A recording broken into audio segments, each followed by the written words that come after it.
Welcome to Summarize Science.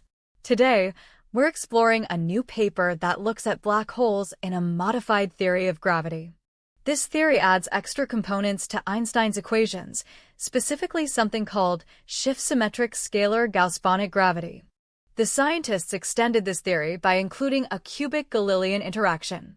This new interaction has a distinct energy scale, introducing a hierarchy that dramatically changes how the theory behaves. The inclusion of this cubic interaction enables the existence of smaller black holes than previously thought, which is quite interesting. Let's dig into how this is possible. We will now delve into the technical details. One of the key ideas here is the screening mechanism. This mechanism essentially hides or suppresses the effects of the gauss-bonnet coupling near the black hole's horizon. This screening makes it possible to have large gauss-bonnet couplings while still being consistent with existing gravitational wave observations.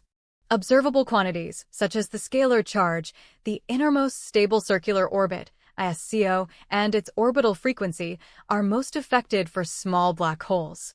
The resulting multi-scale effective field theory remains technically natural, offering new ways to study gravity in extreme conditions. The research investigates the effects of the cubic Galilean interaction on the scalar charge of a black hole. They use a near-horizon expansion of the space-time metric to calculate the scalar charge. The equations shown relate the charge to the properties of the black hole and the constants in the theory. The scientists find that, under certain conditions, the cubic Galilean term gives a negligible contribution to the charge for larger black holes. However, even a small cubic term remarkably affects the possible range of black hole masses, significantly reducing the minimum mass for a given coupling strength. The presence of this cubic interaction allows for larger values of the gauss-bonnet coupling. Here, the scientists look at the impact of the extra dimensions on the black hole's spacetime. The relative deviations for two important quantities are calculated: the location of the SCO and its orbital frequency. ISCOs are the closest stable orbits that matter can have around a black hole. The smaller the black hole, the more deviations there are from general relativity in this model. Now, let's put these findings into perspective. The scientists also explore the screening effect caused by the cubic Galilean interaction. This interaction can hide the effects of the gauss-bonnet coupling near the black hole, making them harder to detect. The scientists estimate the kinetic mixing between scalar and metric perturbations, finding that it is at most of order 1%. If future detectors can measure such an effect, these interactions can be further constrained.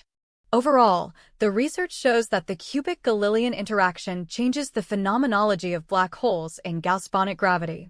In summary, this paper explores how adding a cubic term to gravity equations influences black hole behavior. This cubic term allows for the existence of smaller black holes, introduces a screening effect that can hide the interaction, and suggests potentially observable deviations in the properties of black holes. The screening is also a significant finding because it suggests that some gravitational effects might be suppressed or hidden in certain environments.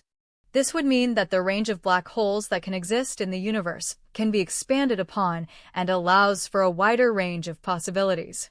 These subtle effects could be detectable by future gravitational wave observatories, offering new ways to test general relativity and explore the universe. Keep watching Summarize Science for more updates on this cutting-edge research.